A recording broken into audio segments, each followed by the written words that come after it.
So, a topic I actually thought of here as I was walking, and it's basically, guys, how do you make sure you don't miss out on the market, are the markets that are the cities, are neighborhoods that are turning around in your market. So if you're in an area, and we're going to be using Atlanta for this example. So if I'm in Atlanta, how do I make sure in Atlanta I do not miss out on a neighborhood that's about to turn around?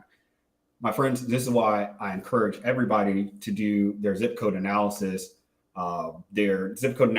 exercise. And I'm going to show you guys a spreadsheet I have here at least once a month in your market to make sure that you're not missing on any areas that are up and coming. So we don't want to miss out on any areas that could potentially turn around in the next couple of months. So how many times have you guys had a situation where and I'm going to write this down here on my sheet, but how many times have you guys had a situation where you basically been in a city and you said, man, I grew up here, or I've been coming to the city every, give me 1 second. I've been coming to the city every year, or every so often. Say it's a suburb from your main city you grew up in, and then it just had a whole bunch of really revitalization, or let's just say it was a rural area. Now there's a lot of new construction. Let's just say it was a very dilapidated area. There was a lot of distressed homeowners. There was a lot of crime. Now they cleaned up the parks. They cleaned up the houses. The houses are going for 200-300K, and the property values are rising. More and more people are moving there. And I'm telling you guys this, I missed out on a few areas I could have invested in just in Charleston, South Carolina, simply because I didn't know what I was doing at the time. I wasn't really knowledgeable on all the facets of real estate, or even what to do as far as how to invest in real estate. I knew how to wholesale at the time, but not what to do when I had 26 properties in one neighborhood that I had under contract. And this is really what got me known in Charleston. And I would say this is the start of my business. This was in 2016, where I basically was going to a big buyer there. I had 26 properties under contract. They were lots. I didn't know what to do with them. So he basically closed on those lots and developed them really starting like a year or two ago. So he held on to them for about 4 years before he did that. But all that to say is this, guys, is that that area that I was in, I wish I knew, or I was in real estate probably 2 years prior, because if I found those lots then in 2015 and I was let's just say I entered in real estate in 2013, I would have been able to capitalize on the gentrification, basically. So, guys, basically what we're talking about here is gentrification. There's no real, take the connotation how you want to take it. I mean, it is what it is. There's no other way that I can say this, but we basically want on lots, or actually neighborhoods that are on the cusp of completing their gentrification process. Actually, no. That are at the start of their gentrification process. Now, you can get there too early, but I would say if gentrification moves fast. So if businesses start investing in an area, like you're not going to have a coffee shop pop up in an area when the city doesn't have plans to provide the infrastructure for that coffee shop. So by the time you guys see a coffee shop like a Starbucks or a pet grooming station or Top Golf, axe throwing, you guys get the idea, Whole Foods in those areas, they've already laid the groundwork for this. Let me guys give you an example. One of my good friends lives in Aiken, South Carolina. And let me actually make sure I can share my tabs with you guys here. So one of my good friends lives in Aiken, South Carolina. And I used to go visit her. Aiken, South Carolina, Piggly Wiggly. There was a Piggly Wiggly in Aiken. And this area where part of Aiken was like not a good, it was like it was the bad side of the railroad tracks, right? Let me see if this is it. Because basically I would I would park here and chill out sometimes, and it was like in a good part of town. Or it wasn't in a good part of town, but I would this was right off when I got off the interstate. It was either a Piggly Wiggly or something near here. All I'm saying, guys, is like this area of the city of Aiken wasn't the best. And what happened was I saw them move in. This was probably 2013. They shut that Piggly Wiggly down because it was causing a lot of crime, or maybe it was like the food line. Aiken SC. It'll have to be closed. I can't remember, but the point still stands, guys. Basically, there was a police station that they built right after they closed this thing down, and it made so much sense because it removed the crime. It removed the crime in that area. So they're on the south side, I believe, or maybe they're the north side.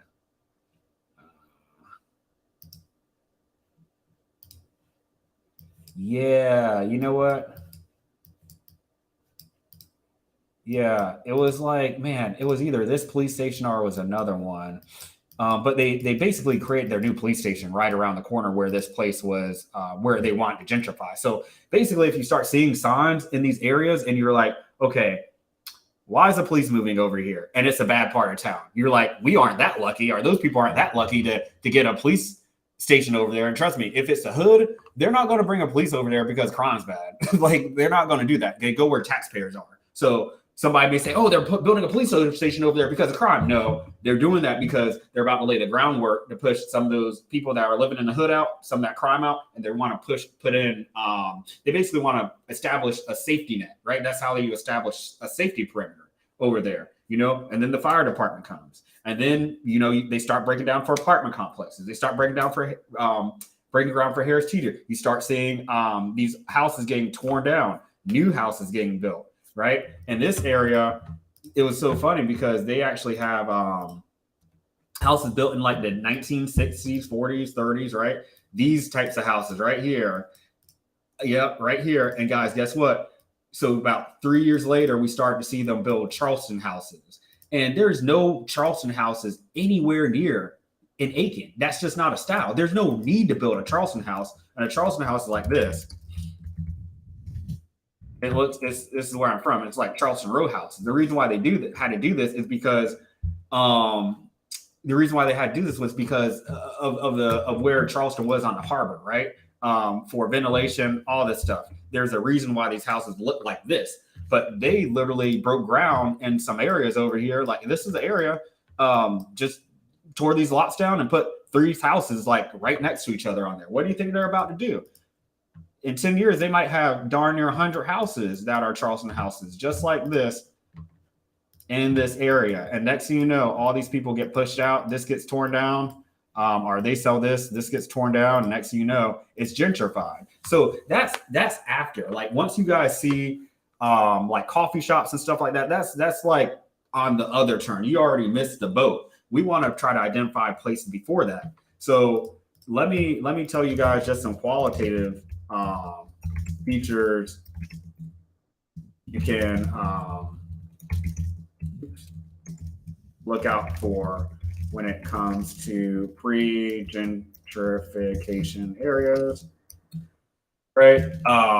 And guys, so the reason why we're doing this again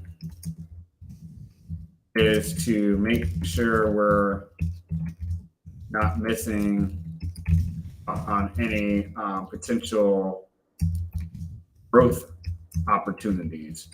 Guys, imagine if you are targeting 4 or 5 zip codes over and over again, and there's a county, let's just say 30 minutes away, and that's where all your cash buyers move to, right? Unless you're doing these exercises, you're just going to keep on banging your head up against the wall and trying the same thing that everybody else is trying.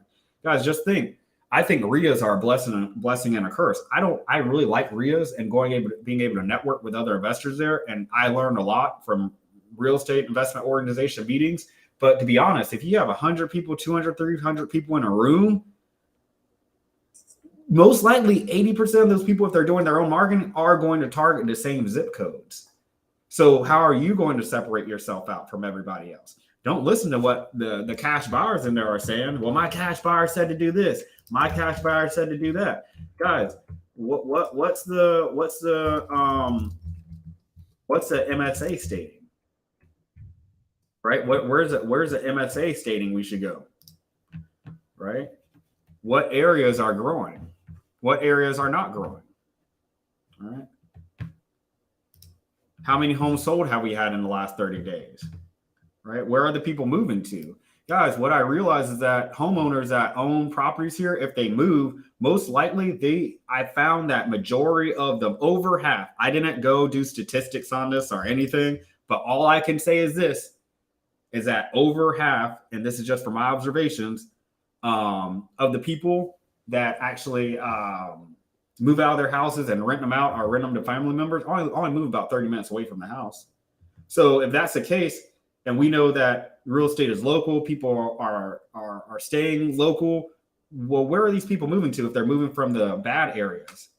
Are the distressed areas? Are they going outside of the Atlanta MSA? The Atlanta MSA is really big, guys. It's like all of this, right? So basically what I'm trying to find out is where are the areas that are currently experiencing an upshift, right? Outside of this market, outside of the main city.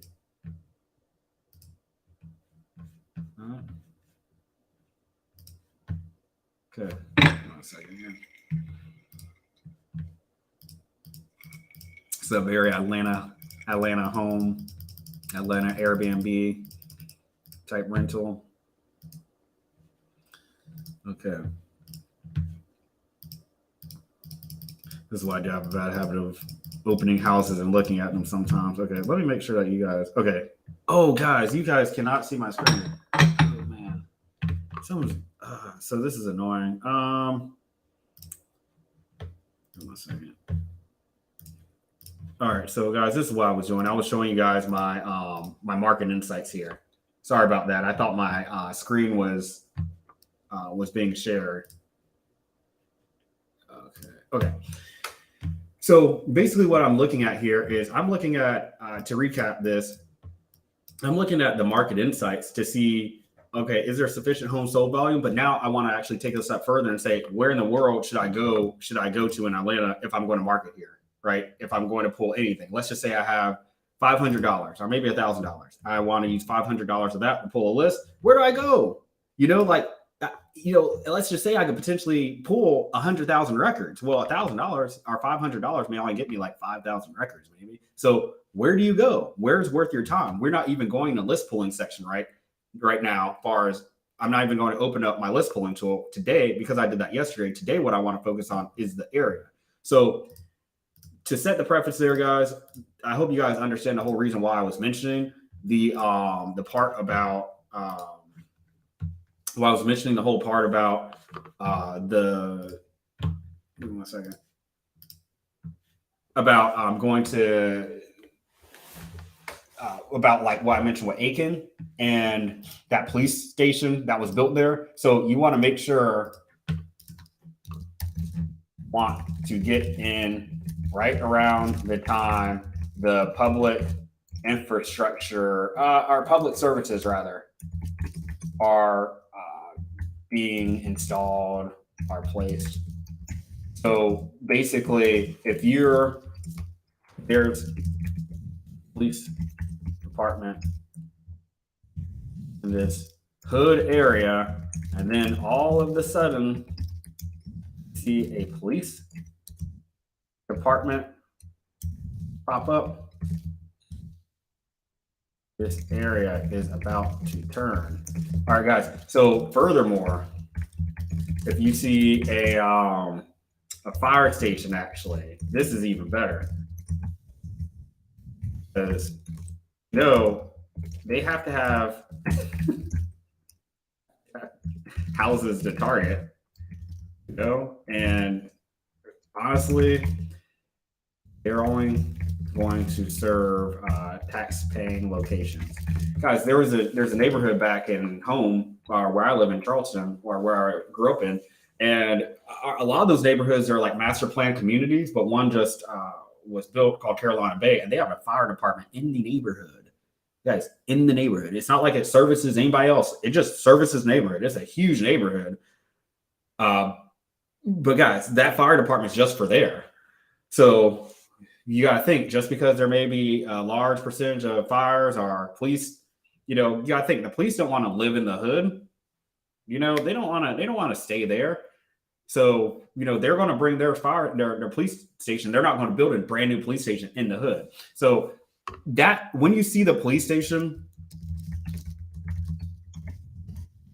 probably, I would say, about 3 to 5 years too early there, right? So especially if majority of the surrounding area isn't being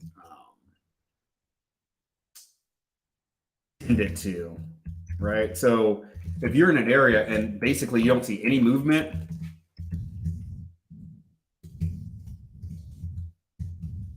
far as development and construction,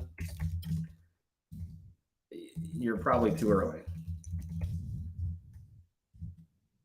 And this area would still be considered a war zone. So that's important, guys, to know, right? So pre-gentrified areas are usually war zones. Case in point. So let me actually change that. Guys, pre-gentrified areas are usually war zones. So think about any place that turned around at one point, it's a war zone. So it's a timeline. So 10 years ago, 10 years ago in Detroit was a lot worse than 5 years ago. And then 1 year ago, Detroit is Detroit, it used to be the butt of the jokes when I first started real estate. Now, you can't, people were joking about buying houses for a penny because these things had so much back taxes, they couldn't even give them away. So just know that pre-gentrified areas are usually war zones. So you don't want to get in there too soon, because if that's the case, we would just target all the distressed areas. Excuse me. So that's just not the case. Excuse me, guys. Something over here. Okay. So a couple other things I look for is, it's a good one. I would say you're about I would say 1 to maybe 3 years out from the area turning around. If you start seeing public hearing signs, like bandit signs around the city. And the city does use bandit signs, guys. So they'll take them, they'll put them in the ground, and they'll say, hey, public hearing for, and so let me say, so they have to be regarding some type of land initiative. Guys, they usually do this really sneakily, I think that's the word, where they're not going to advertise this. They're not going to put this on the news or anything. They have to, by law, say, hey, public hearing, guys, we're about to rezone this residential area to commercial, right? This little block. So if they're like, hey, we just want to change this little block to commercial, what do you think they're about to do? They're about to put a Starbucks there or something right in your neighborhood. So I would say that would be 3 years out. I would say you're about 3 years out of gentrification, out from the area turning around, if you start seeing public hearing signs or start seeing public hearing signs around. You're about 3 years out. You're about 1 year out. This is a sweet spot when I suggest you to move in, you to target an area when all of these factors are at play. When most of these factors are at play, I'm just going to start writing some down, guys. I would say realtors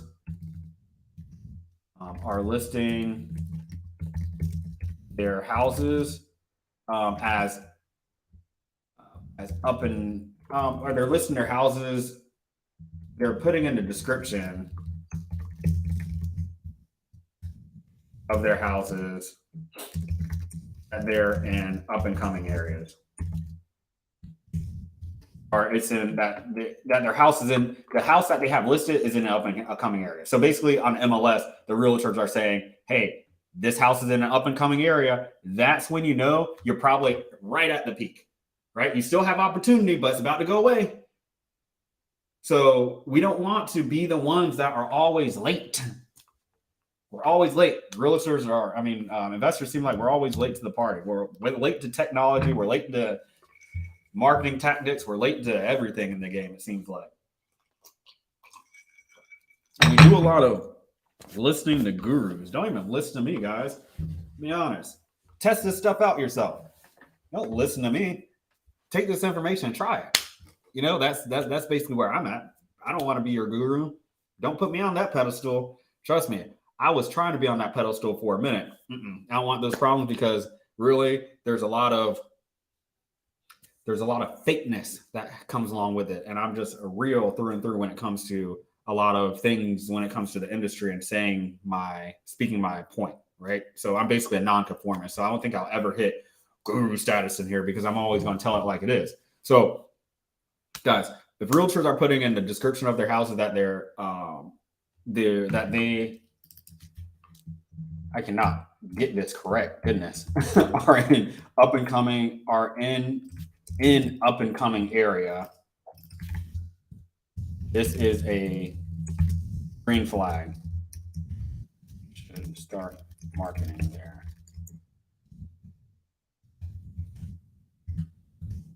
So your opportunity window is shrinking. You don't want to go there. And once the sellers know what their houses are worth, or they think their houses are worth a lot more because they see what's happening to the area. They see all this movement. And by the time you see a flurry of renovations, flurry of realtors, all that stuff was planned about 5 years ahead of time.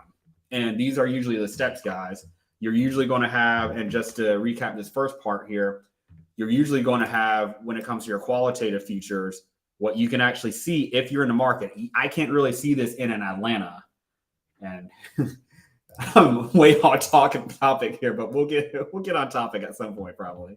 But if you see that public services are being installed in this area, let's just say you lived in, like I lived in Charleston my whole life, and there was an area that was completely ignored for the last 20, 30 years by the police department, by the mayor, and now they're installing a fire department or a police department.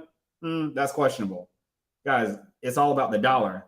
There's a reason why some areas are over policed and under policed, right? The ones that are under policed are the ones where people are probably, their houses are worth more than 300K. Over policed, where the houses are probably worth 100K or less, and hood style apartments. That's just what it is, guys. So with that being said, they lead with their wallet. They're not going to go to an area. They're not going to put a police department in an area that's not going to give them an ROI, nor is going to be pleasant for the police department to stay there. They're not going to build a brand new police department in the hood when that hood's not going to turn around. It just doesn't make sense. Guys, look it up. I bet you I can look up. Let's see. So I want to try to see an Aiken, this new police department.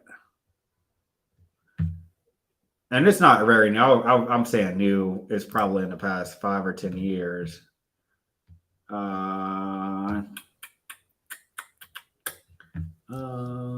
Building. Let's see. Okay, so North Augusta. So that's a good see. So you see, North Augusta breaks ground for public safety headquarters. So North Augusta, that's like right adjacent to Aiken. And also see a Lowe's Food is coming there as well. So I want to see where this is located because I want to see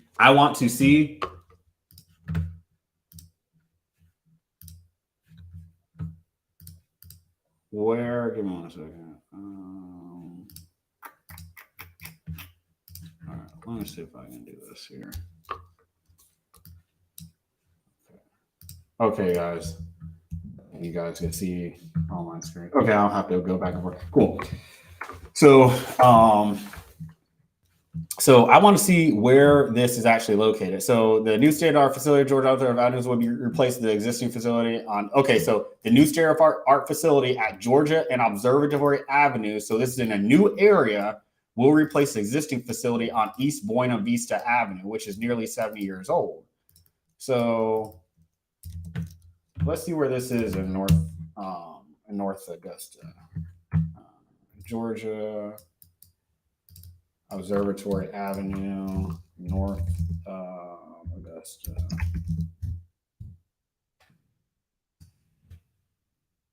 You guys, this is like just this is a lot of what I do. It's a lot of research, just going from public places, and what I'm trying to show you guys is just getting you guys in my mind as to what I do whenever I'm qualifying and not qualifying markets. I figure this will be a lot easier to do rather than like create tutorials on all this stuff, because it's sort of like you gotta watch how I do it, if that makes sense. Okay.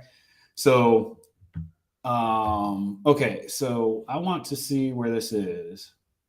And you can usually get a lay of the land by looking at the satellite view. And this is actually a good point. So if I'm looking at this right here, well, this may not be a actual residential area. So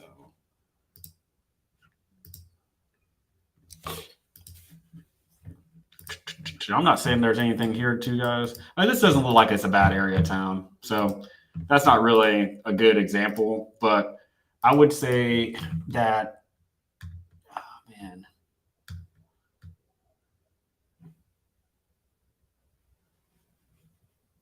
City could sell. So not there. Okay.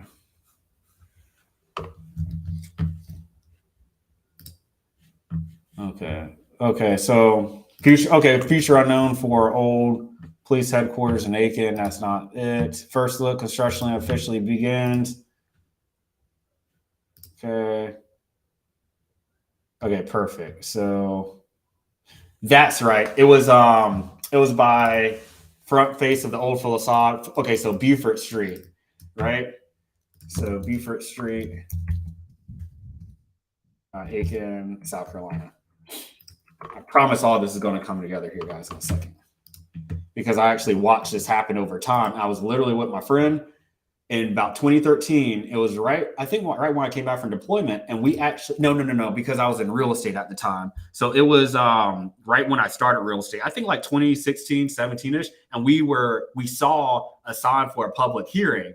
And it was like about rezoning or something. I said, this area is about to turn around. She didn't believe me at the time. She said, no, because that was her part of town. She doesn't live in a bad part of town. It's just an older part of town, But it's awesome because they have like a large park. This is actually where she lives. So she lives by this park, by this area over here. Guys, check this area out. This is prime for gentrification too. A park. Look at this. Look at this huge park over there, right? Okay. Also, there is. Yeah. Okay. Yeah. So yeah, this is exactly where she lives. Her house is over here on this corner. And guys, I'm going to tell you something here as well. And just being completely honest, we're all investors here. This is just an indicator to look for. All this area is pretty much black owned. All this area. And it's not a bad area. It's just historically black owned, right? But you guys look at it, it looks like a area that could be gentrified. It's not in a neighborhood. So it's, oh my gosh, look at this. And their house is right across this field here. Look at this. So anytime you see a park, a huge park, and houses beside the park, guys, this place in Aiken, South Carolina is probably about 30 minutes away from Augusta, where they host a Masters annually.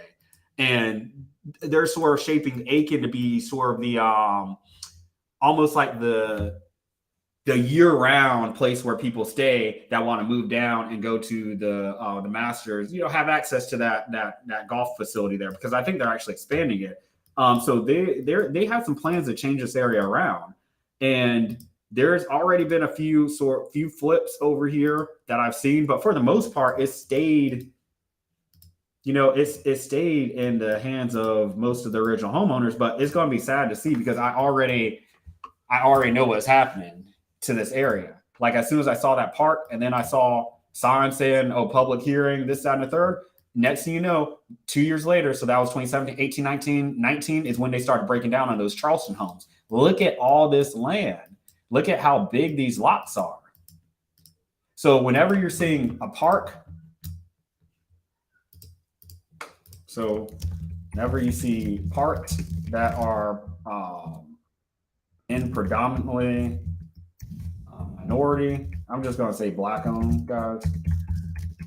This is a sign that it might turn around soon if you have an increase in home sales, right? So you got to have an increase in home sales there. So there's another point I was going to make here, but seriously, guys, this area right here. I could look back and look in 10 years from now, they could probably throw a sidewalk there. They'll probably throw these power lines underground, but it's going to take them to buy a large percentage of this area. But if they build new construction alongside of these, that's actually forces the property value. Only thing you need are probably maybe like 3 or 4 new builds on each block. And then that'll increase the property value from like 100, 150K over here to maybe like 300K, guys. And then at that point, these people are going to want to sell. And then once these people start selling, guess what? They're going to sell to investors. Most of them probably are FHA buyers. And once those people buy, guess what? Those people are going to rent them out, and then they're going to turn to Airbnbs. Yeah. Yeah. You already know what's up. So that's just something to keep in mind. I could talk about this for days. All right, let me check my give me 1 second, guys. Let me make sure I am don't have any comments here. If you guys have any questions or comments, feel free to let me know. Okay, cool. All right, guys, let's go ahead and get back into it. Okay, so now I want to go into Atlanta. But before I do that, let me just make sure I don't have any more notes left on my I wanted to show you guys. So guys, here's the thing. You're about 1 year out from gentrification of an area. You don't want to be there too soon, because if you're there too soon, it's still a war zone, or there's no opportunity for growth, right? So you want to see at least a 50% increase in cash sales I would say every 6 months or year over year. Because if you look at 6 months, you may be comparing like summer to early winter, right? So if you look at May of this year and then May of last year, there were like 20 homes sold in the county, and this year there were 150 homes sold. You should be like saying, oh gosh, okay, there's something here. And especially if the home sold values have not increased that much, that tells you that the people in the neighborhood haven't been picking up on what's happening yet. That's when you want to be there.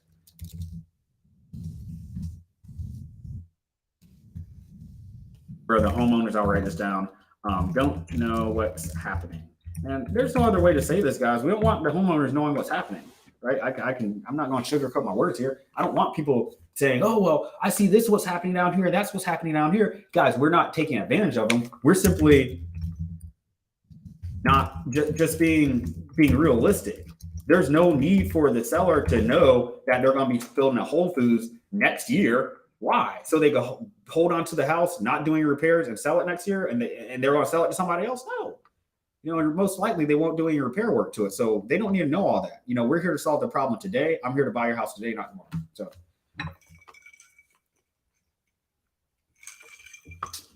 these are things I'm looking for. So important to know that we can add value.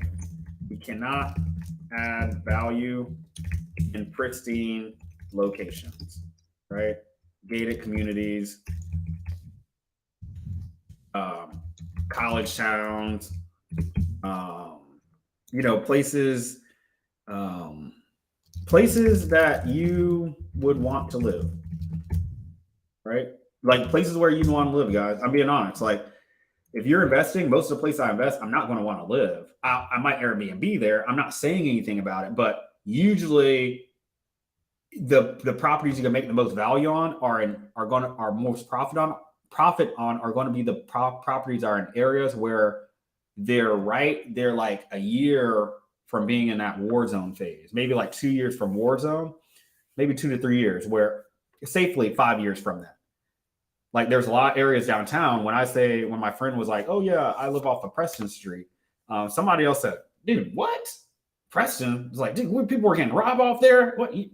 You're a stick thin, young lady living over there? What?" And they're like, "Yeah, such and such bars across the street. The pho bars across the street. Oh yeah, me and my friends go get pho there. There's no pho in the ghetto, So it's like these Vietnamese places and stuff like that. Whenever you start seeing stuff like that, you guys should. That's you already missed the mark. You might as well go and try to find somewhere else. So once you start seeing restaurants pop up,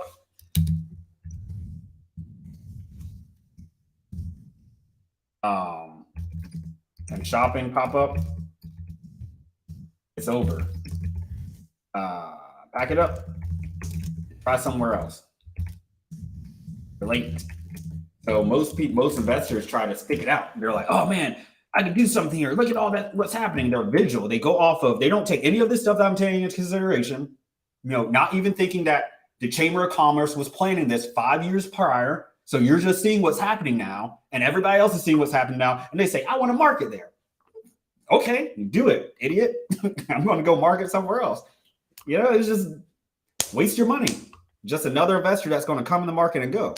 Because they're not thinking, they're not getting this information out here. Guys, please help me get this information out. Get the word out.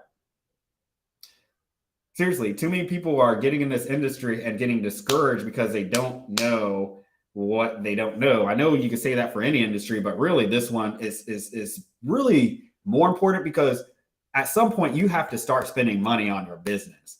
And really, if you talk to most investors, they've wasted. They have a lot. If they've been in this for more than a year, or let's just say they closed like 5 deals or more, they have stories about money they waste on marketing campaigns. Somebody scammed them. They basically paid for something and they thought they were getting one thing, and they paid for something and they got something completely different. And to be honest, these are just lessons learned. This is tuition. This is earning your stripes. So it's just very important to keep in mind here. Okay. So these are really the factors I like looking for here. Now, let's see what time it is. Okay, we got 6 people. Hey there, Sharice. Yeah, copy of my notes. Let me finish typing these up, and I'll probably I might send them out to my email. Or hey, just DM me, and I'll send them to you. Okay? Because I'm not sending them out like that. I'll share them with you. Okay? Just shoot me your just shoot me your email through DM, and I'll share them with you. Yes, ma'am.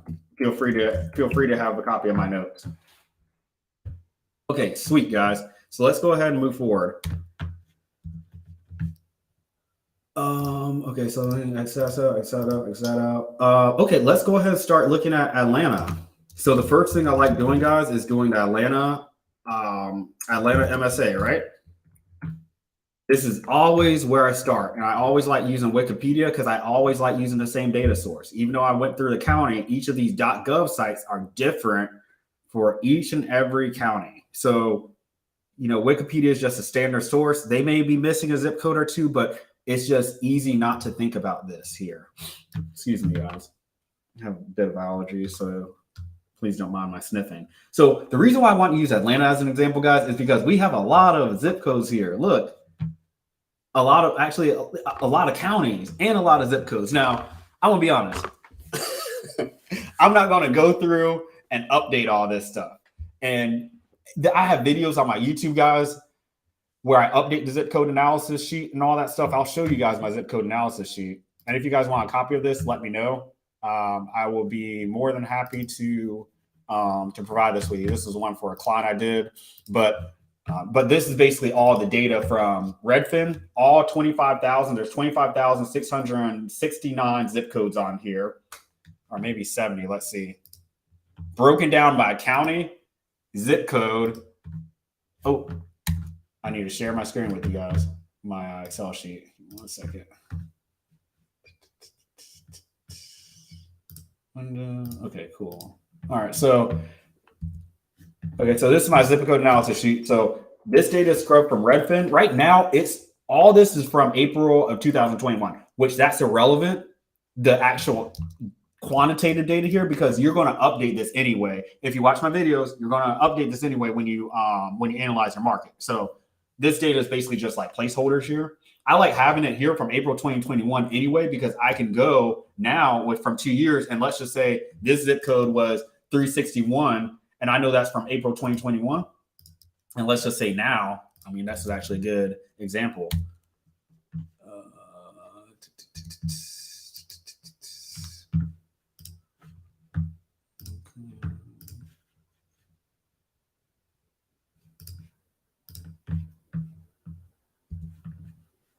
Okay.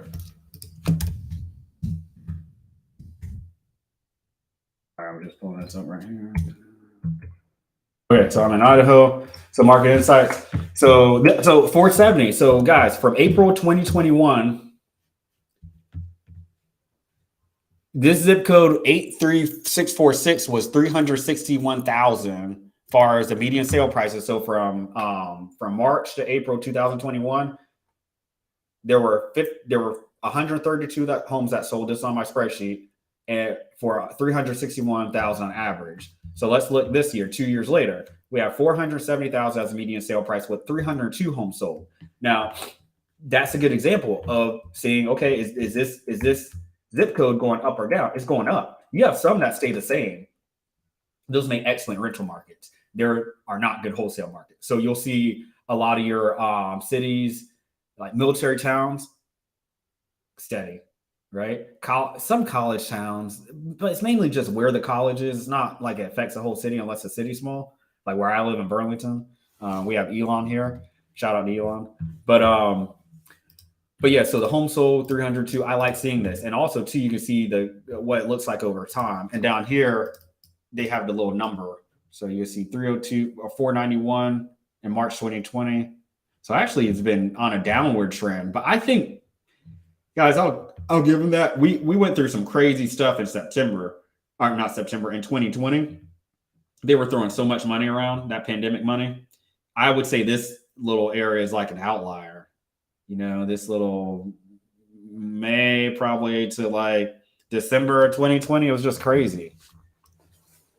So that's a good little hump. But even then, it's still a downward trajectory. Maybe it'll spike coming to summer months. Okay. Guys, I love talking about this stuff. You're welcome. You're welcome, Sharice. Okay, so sweet. Let's get back to the topic at hand. Let me see if I can share two of my screens with you guys. Okay, no, that's not it. Okay, no, that's just a layout format. Okay, cool. I'm trying to get used to the streaming software that I'm doing. I've been streaming on Zoom for the last several years. Okay, so that's a good example. Now let's get to. I'm just going to take this information and I'm just going to save this. So instead of Brent Ellis, I'm going to do Atlanta. Zip code analysis. I always like saving mine. 16 May 2023. Boom. All right.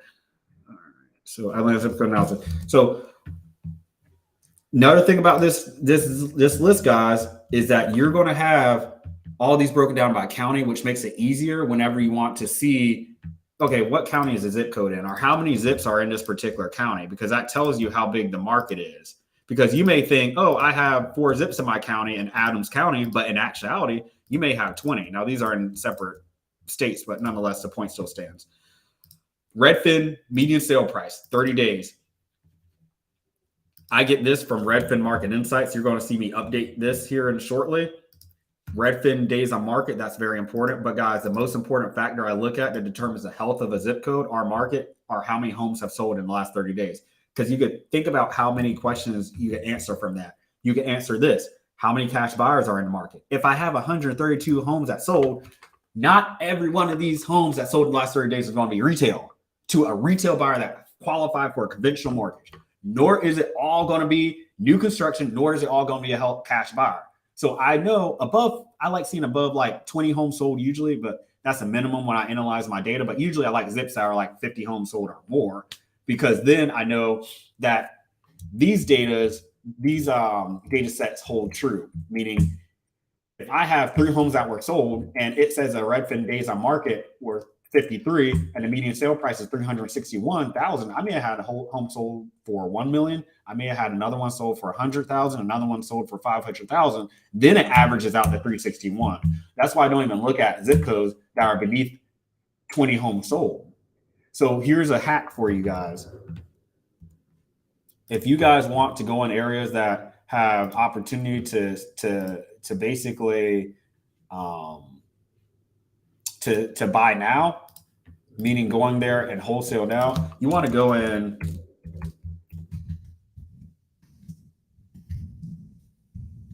an active zip code with active buyers. Go in an area that has over 100 homes sold in the last 30 days. And you can do this by checking Redfin Market Insights or the zip code. So let me go ahead and give you guys an example here. I'm going to go back and just bear with me here, guys. I'm actually going to share my screen. I'm going to share my entire screen. So you guys are just going to see a lot of like more junk going back and forth, but this just helps me prevent myself from having to stop sharing and stuff, because I can only share one window at a time. Okay, so here we go. What we're going to do here is this. I'm going to go to Redfin.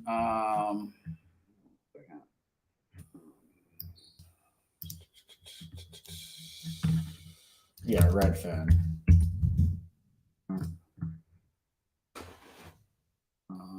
No, actually, Atlanta, USA. So most people, if you ask them, guys, you're going to be like, hey, guys, what's like the major, where are the major counties in Atlanta I should target? Oh, yeah, Fulton, Gwinnett, DeKalb, Clayton, maybe Cherokee. Most people will give you those, and they'll probably say Forsyth and Henry. You think they're going to tell you Pickens? You think they're going to tell you Haralson, Dawson, Butts, Meriwether, Morgan, Pike? Granted, guys, there might not be anything going on in these areas as far as population or gentrification, but it's worth checking out. This is what I do, guys. I'm just going to sit there. I'm going to actually analyze the area. I'm going to do some research, right? This is perfect example. Guys, go when you're on Wikipedia. This is why I like looking at Wikipedia. They show you the percentage change in the 2010 census versus the 2020. Some of them show you the 2020 census and the 2021 estimate. But this is good because you can see a more dramatic increase. So, guys, where are the people moving to? Forsyth County, but coming Georgia. You know, I mean, who would have thought that Forsyth County would be the largest growing county in the Atlanta MSA? So this answers the question: where are people moving to? So let's actually check this out and see what's going on here. Guys, I'm not saying I'm going to find anything or anything like that. I'm just going to look this up and share my insights. Actually, I'm going to do Forsyth County, Georgia.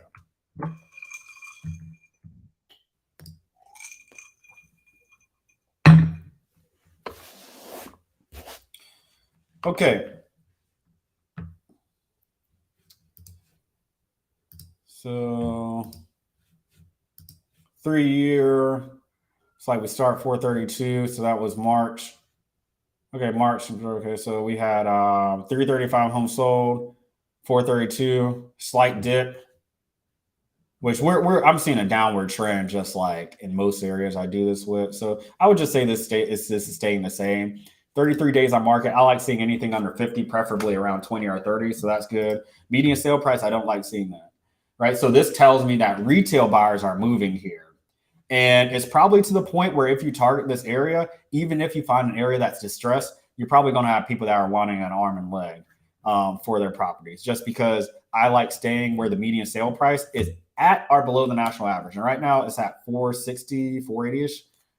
So it's like at 460,000 for the national average, what houses sold for. So if I just threw a dart at the wall in any market in the United States, in Q1 this year, I could expect to pay around 463,000, 465 for my house. This is above that. So this tells me that this area already turned, already gentrified, right? So I'm not going to target this area. Cool. I love seeing that more people are moving here. Great, but there's not much I can do. So once I look and see if there's adequate home sold volume, so I would say for the whole county, at least 100 guys is what you should be looking for. So, so minimum criteria, I'm looking for in each county, guys, I would say 100 homes sold in the last 30 days for the entire county, right? Not just the city. It's like for the entire county. Really, 300 should be comfortable number. More volume, more people to target, more housing units we got, guys. Simple as that. So if we have MSA with 6 million people, we're going to be able to sit here and market to this area for a few months. And guys, it takes a while to learn the area. Like, so, 30-day marketing campaign on a virtual market, that ain't going to cut it, guys. 60 days, I ain't going to cut it. That's 60 days is just gaining information. 60 days is just getting your feet wet. 60 days, you shouldn't even have an expectation if you're in a virtual market to close a deal. Now I do, and I could probably go on a virtual market within 45 to 50 days and close a deal, right? With cold calling and texting. But for majority of the people, guys, and I was here for the longest time, and this, I wasn't able to do this going to market up until recently, the last 2-3 years, and close a deal without any sort of hiccups, meaning wasting money and going into bad areas, or my deals falling through. So when I look at this, let me see what else is standing out. Let's look at this, Cherokee. So Cherokee County.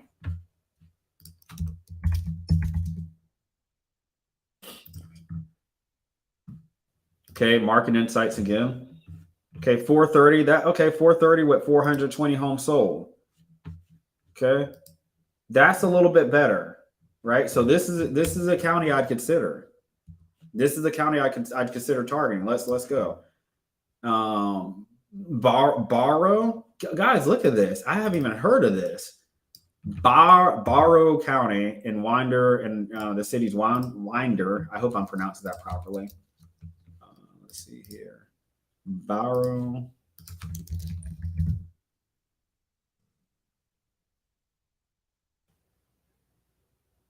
Okay, even better. So I like seeing right now, guys, I like seeing median sale price at around 300 to 350, maybe like 200 to 300. If it gets around 4, I really don't like that, because I know at 400K, if the median sale price is 480 and I'm in a market where it's 400K, I know once you get around that median sale price for the national average, once you get to that part, that's when an area is considered affluent, in my opinion. So we don't want people that are living in affluent areas and making decisions, even if their house is distressed and they don't live there, making decisions from an affluent standpoint. It's just very important, guys. I'm not taking advantage of people or anything, just being mindful of the demographics and the type of people we're targeting for you to have a successful campaign. So I like this even better. So I see 185 homes sold. That's all right. March 192, and then 185 for this year. March 2023, we had 185 homes sold. March 2020, we had 192 homes sold. Okay, 52 days on market. I like seeing 50. Now, I don't like seeing this climb right here. Okay, if this keeps on increasing, this tells me that this is becoming less and less desirable. We were sort of in a buyer frenzy back then, and you know, but this right here is a little bit.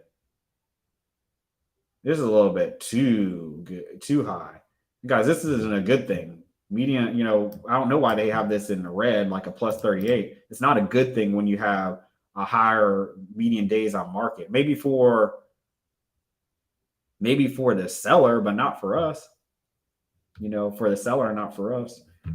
But 350, 185, that's one I'd consider. So, you know, I'll go ahead and I'll start doing a deep dive on this. So that's when I go back to my spreadsheet, and you guys should be able to see my spreadsheet, I think. Yeah, I'll go back to my spreadsheet, and then I'll just do borrow county.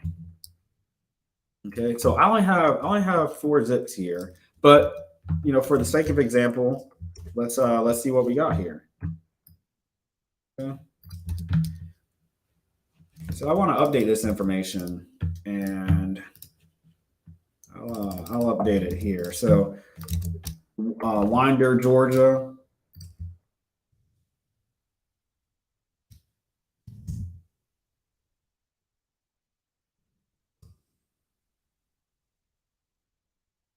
Okay. Okay, so we have a steady increase in median sale prices here.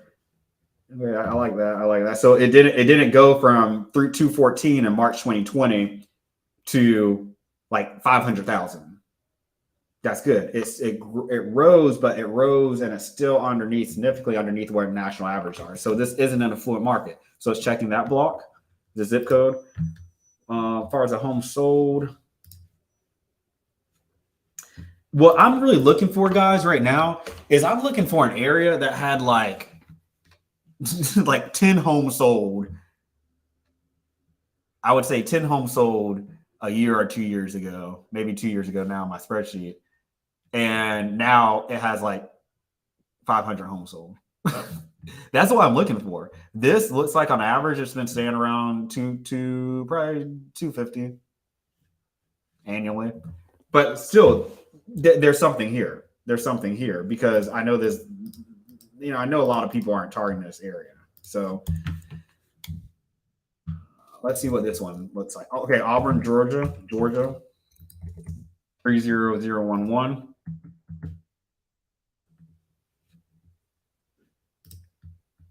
First thing I'm doing is going to the home sold. Had a spike here, of course. August, 3 years, 5 years. So 56, 131, 3 years. And guys, what I'm showing you isn't necessarily like something you send around a whole marketing campaign on. This is just one angle of how I'm looking at my markets. Okay, just one angle right here. So to let you know what I'm feeling with this one, it feels the same about the previous zip code I just showed you in Winder, Georgia. Let's do this one and see what comes up. 3066. 67 homes sold. March 2020, we had 74, 67. 1 year, 5 years, 3 years. Okay, I like seeing that progression. So, I mean, this is all right, guys, but this is one where I'm like, it doesn't look like there's anything that stands out as far as like, oh my gosh, we need to like target this zip code. Let's look at another one.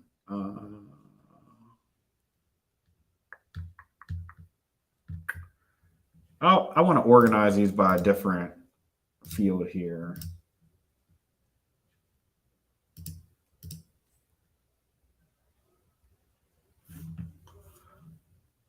So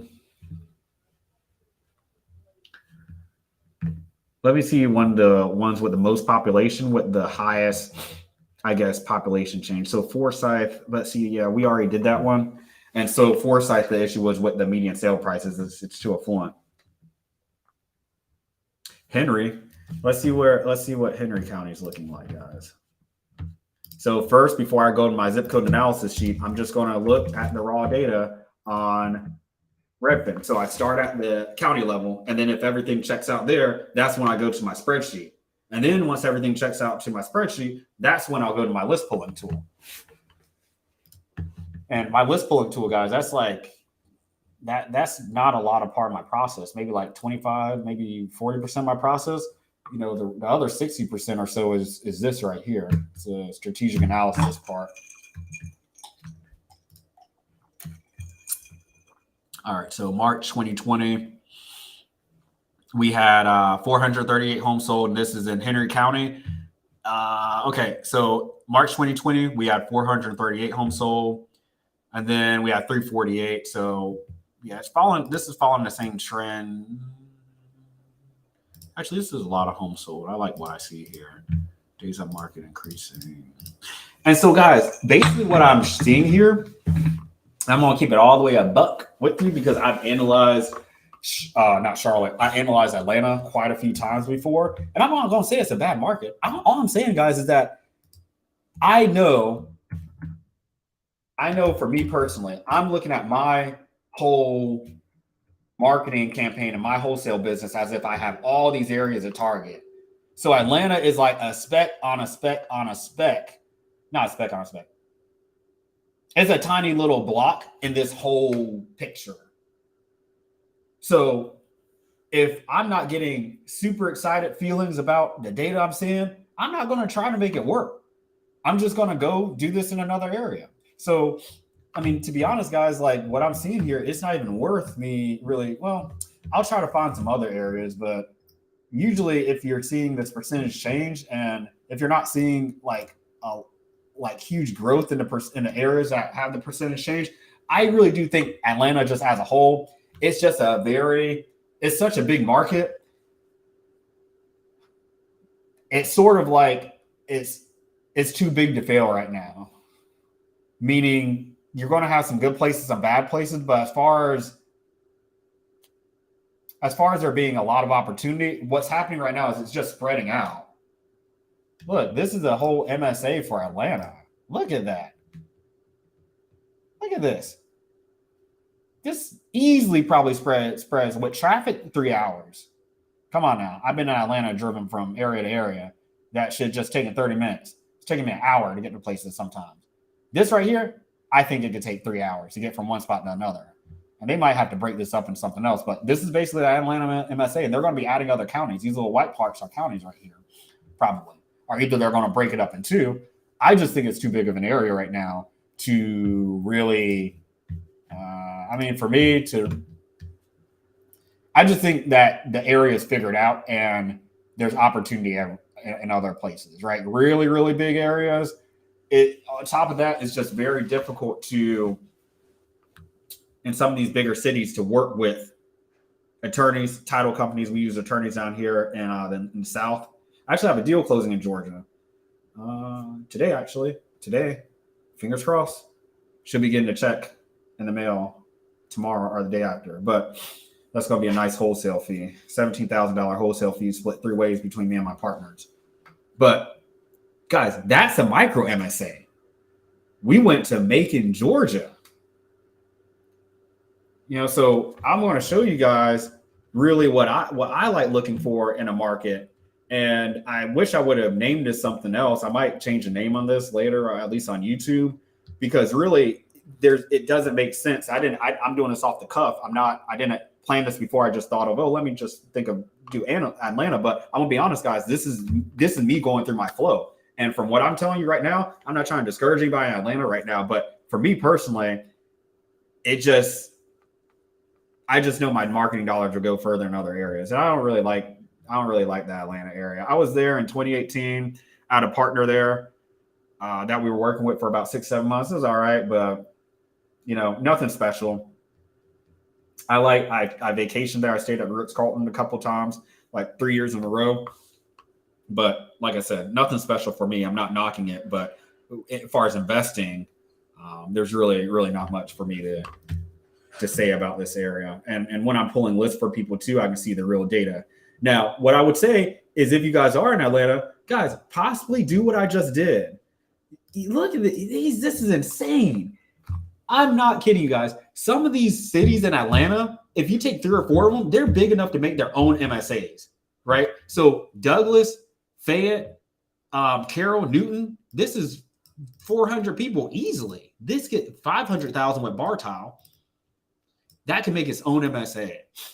So that's why you need to be looking at this differently too. And when you have buyers in this area, definitely know where they want to buy, because it's just, I feel like if you want to target Atlanta, it's almost like saying I'm targeting Georgia. Just when an area gets too big, it's almost like there's too much heat on the area. It's like I'm low key with it, guys. I'm going to be like, okay, I may go there, but I might, I think I'm going to go somewhere else for now. There's too many eyes on this area. You know, fortune builders come there or whatever seminars coming there. Oh, guys, how to wholesale in Atlanta? Every 1,000 people in the seminar. Nah, guys, when everybody's going left, I'm going to go right. So let me show you what I would do, not to leave you guys hanging, because I'm all about solutions here.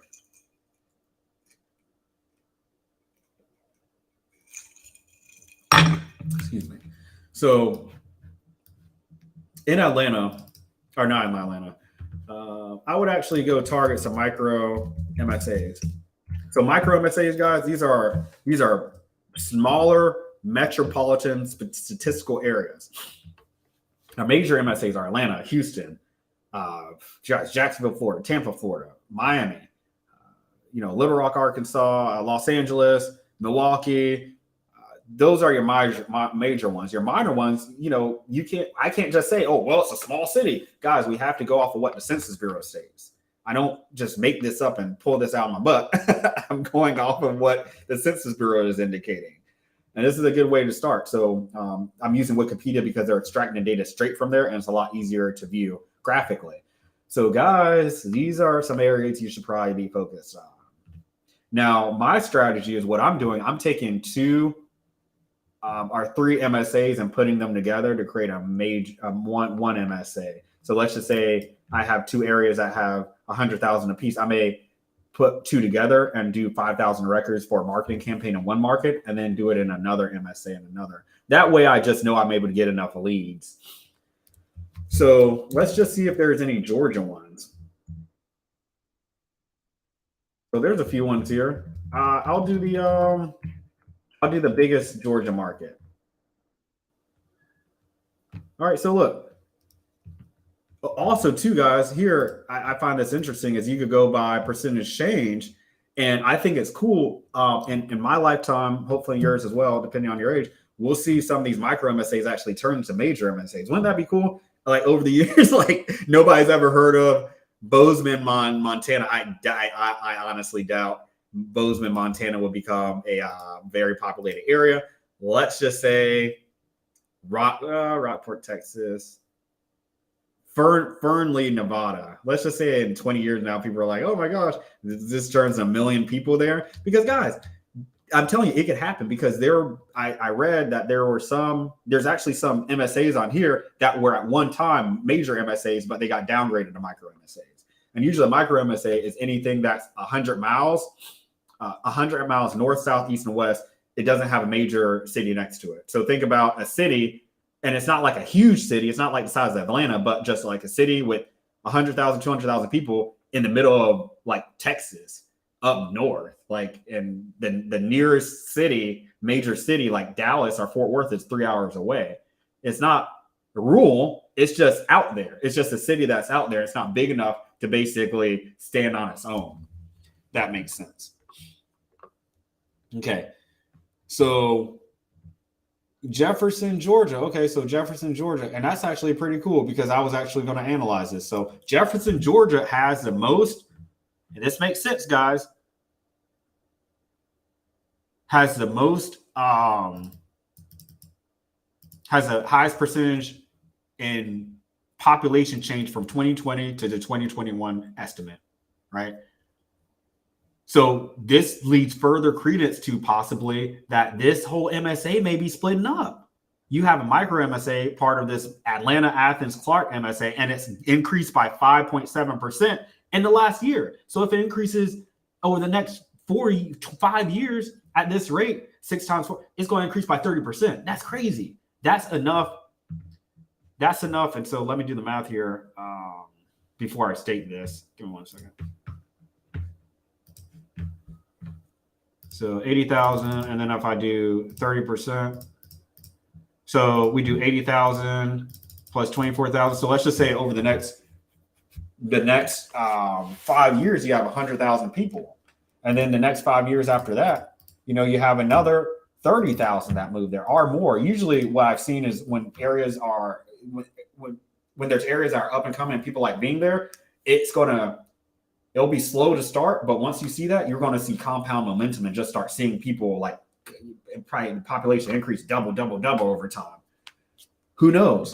I'm just throwing some out there. So what does it look like if I look at this, right? And let's just analyze this to see what it looks like. So the first thing I do, guys, I just go to Jefferson County. I'm just seeing what the data looks like here. Market insights. Where are the homes sold? 8 homes sold. Am I in the right area? Let's see. No, maybe I'm in. Let me make sure I'm not in Alabama. No, I'm in Georgia. Okay. So see, guys, 8 homes sold. That oh wait, did I say Jefferson or Jackson, guys? Sorry, there's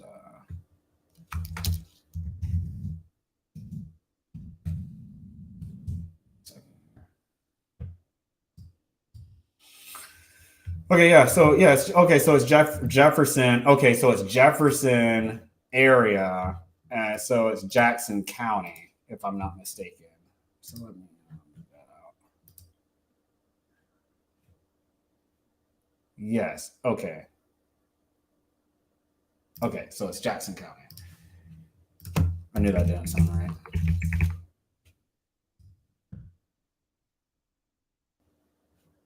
Okay, so we have 178 homes sold. I like seeing that, right? 396,000, so 400K when we round up for the median sale price. That's all right. Also, too, what you can do is start looking around and seeing the types of homes that have sold. So if you see a lot of new construction, that's not a good thing. If you see a lot of your blue collar houses that sold, that's good. But I'm seeing a lot of like these construction. Yeah, because it could give you a vibe of like the type of house there. Okay, so this definitely looks like an area that is supporting a lot of new construction. So what does this tell me? This tells me that this is one of the areas probably that people lived in, or this is one of the areas that people probably moved to that lived in that probably lived in an area in Atlanta that they moved from, right? So they might have lived in a bad area, because a lot of people are leaving some of the bad areas in Atlanta and going to more of their suburban ones. I'm not talking about, like a zip code or whatever over from Fulton County. I'm talking about out there. And that's why I think it's interesting in Atlanta. They consider some places, guys, part of the Atlanta MSA, they need to just break it up. It's like getting too big. I know they try to keep MSAs together based off of demographics and the type of people and the culture and stuff. And guys, here it's just way too big to be considered the Atlanta MSA. But yeah, so this is actually an area I want to target. Now that I'm looking at the houses, I'm not seeing any houses that I've sold. These are any market houses that are on the market that are like, now let me see where the home sold. Let's see what those look like. Yep, new, post 2005, post 2005, post 2005. These are all like, that's an older one. So that could be a flip, or that could be an as is home sold. Yeah, I don't like the houses I'm seeing here, guys. Yeah. Because when you look at the home sold, guys, you can get a very good idea of the types of houses in the area, right? So if I'm seeing a whole bunch of properties with like manicured yards like this, no. This lets me know that the people that are moving there and this percentage of increase right here, let me see here. This percentage of increase right here for Jackson County, the Jefferson area, is most likely people moving from the main Atlanta area out, right? Moving from all these places they don't like out. So it's important to know what you're looking at in context to make sure that you're not using information or leading with information rather, or misinterpreting the information that you're reading. That's what I want to say. You don't want to misinterpret the information. So don't jump the gun here. So, right. So this is what I do. Whenever I'm pulling my list, I'm not looking at just one factor. I'm not just going to say, oh, there it is. It had 500 homes sold. Let's go target it. No, you need to take that in consideration with how many properties have or how long they've been on the market. That's the third factor I look at. But the second factor I look at are the median sale prices. So you can have 500 homes sold, but the median sale price could be 500K. We're not going there and then when you look at the homes that were sold in the last 6 months, if you see a lot of them look like new construction, some of them look like flips, like this one. But if you see a lot of these brick, I call these like executive type houses like this, that ain't a flip type house. I mean, you could flip it, but they usually don't look like that. That's probably the worst looking house in that particular neighborhood. And then the only lower price houses are like these in the middle of nowhere, right? We're not doing that. We're looking for areas that have a lot of blue collar houses. I mean, houses built in the 40s and 1980s. Single story houses, 3 bedrooms, 2 baths, 1,000 square foot or more. Not like this. Not like this. This isn't what we want. This is absolutely what we don't want. I like to live there, but I don't get excited when I'm going in that area. I'm actually like, no, because I already know the exact type of buyer I'm going to get or seller that I'm going to get when I call. If I call this area, guys, even if I pull a list here in areas that are up and coming, I'm going to get a whole bunch of people asking retail, and they're going to be playing. They're just going to be like tire kickers. And then I'll be mad because I'm going to be trying to make something out of the campaign because I spent money on it. And so I want to make money off of my campaign. So I'm going to try to force it. That's the importance of market selection, guys, because you can end up trying to force something and make it work when you just need to call. You just need to say, hey, you know what? I just need to cut my losses, even if it's an $8,000 loss. Been there before, guys. What are you going to do? Keep on marking to a list once you find out the information that you pulled or the data you pulled or the market you went to is wrong? Are you going to continue marketing to it? So that's what I'm saying, guys. I'm very passionate about this stuff. And I think I'm going to end it there, guys. I think I'm going to end it right there. If you guys have any questions, let me know.